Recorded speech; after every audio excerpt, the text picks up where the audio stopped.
Chez les Ronsin, elle est presque devenue un membre de la famille. Fais un nouveau dessin. L'intelligence artificielle. Le papa est en train de tirer une valise. Ça te va comme ça? On le fait? Consigne donnée. Pouc. On attend un tout petit peu et dès qu'il est fait, on va l'imprimer. Et en à peine 2 minutes, un coloriage sur mesure. Pour être 100% honnête, c'est beaucoup. Là, c'est qui? La maman. Oui. Et là? Le bébé. Et pour chaque enfant, son objet préféré. Alma, c'est avec des petits crayons. Laetitia, c'est avec un petit mouton. Et Inès, avec un livre et des lunettes. On peut faire tout ce qu'on veut ou pas? Oui, presque. C'est-à-dire? On peut pas tout avoir, tout ce qu'on pense dans la tête, parce que je pense pas la même chose du téléphone. Et c'est à se demander qui s'amuse le plus.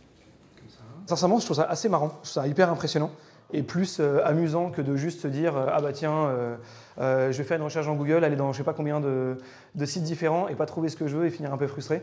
Là, au pire, je régénère un nouveau dessin si le premier m'a pas plu et donc j'aurai celui que je veux, quoi. Pour les activités ou les questions des enfants, le père de famille utilise l'IA une dizaine de fois par jour avec eux.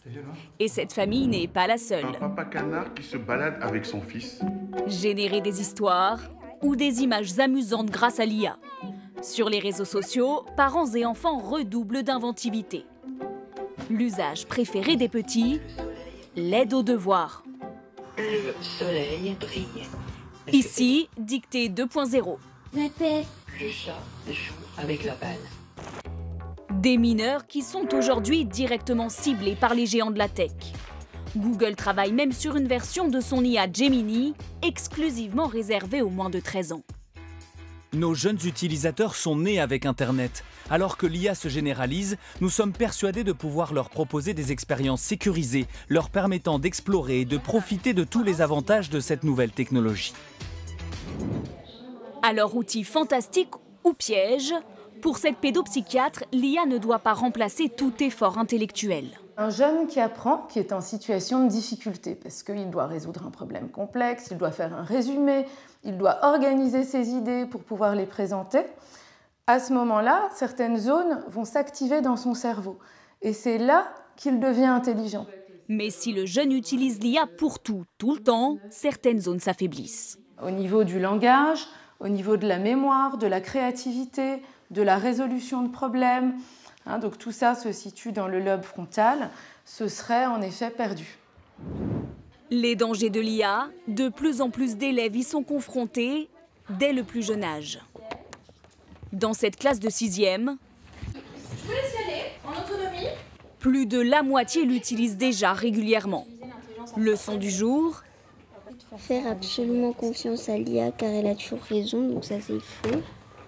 Et donc là on a une bonne réponse. Il faut prendre des doubles sources, aller chercher sur Wikipédia, après sur l'IA, être avec des adultes. On ne peut pas tout dire quand même à l'IA parce que ça peut nous nuire à un moment. C'est-à-dire?